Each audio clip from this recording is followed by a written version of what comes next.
everyone, my name's Phil Tweed and I'm going to be presenting a series of mini masterclasses to do with music, piano, harmony, arranging, and basically anything that goes on in my crazy musical mind.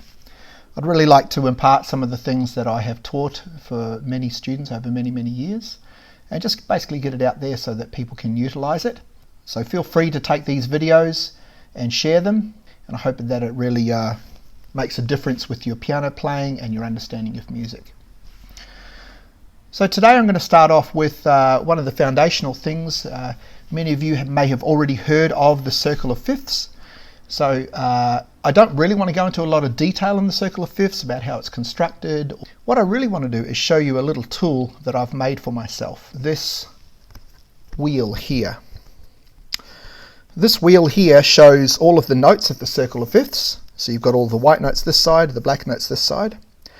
And then in this next circle here, you have the chords of the major key.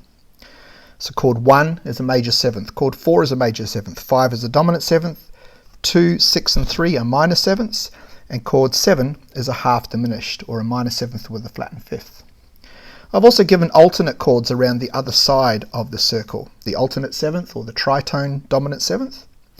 This one here is what I call the tonic tritone, so the opposite side to the key note is the tritone of that. Tritone just means 3 tones or 3 tones away.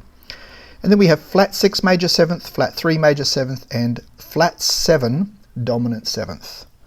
Those are a basic idea of chords that you can use within a major key, and ways that you can utilize these other chords here as well. And I'm going to be going into some detail on that in some other lessons.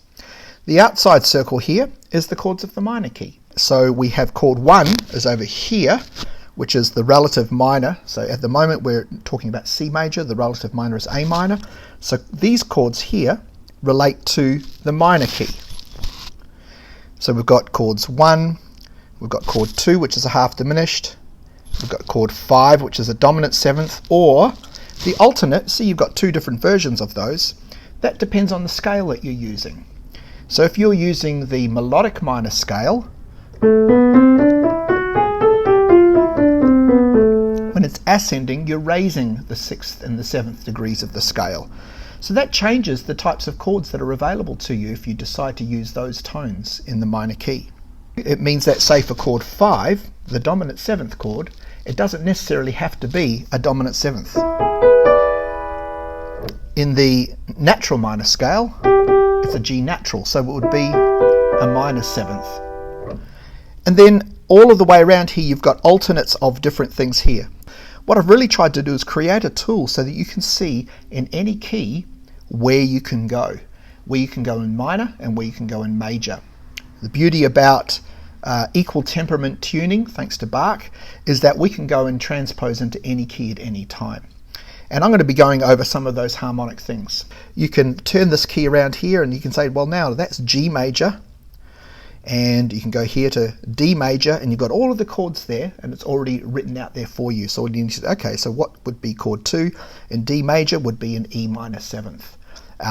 So yeah, this is just a great little tool. If you want to get a template of this tool, please email me on philtweed, philtweed @gmail.com, philtweed@gmail.com, and I'm more than happy to send you through the PDF of this here. Just printed out 3 times.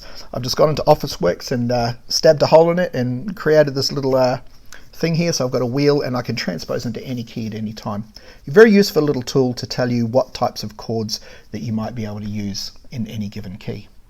Make sure you subscribe, like and share, and feel free to share this video around. Cheers.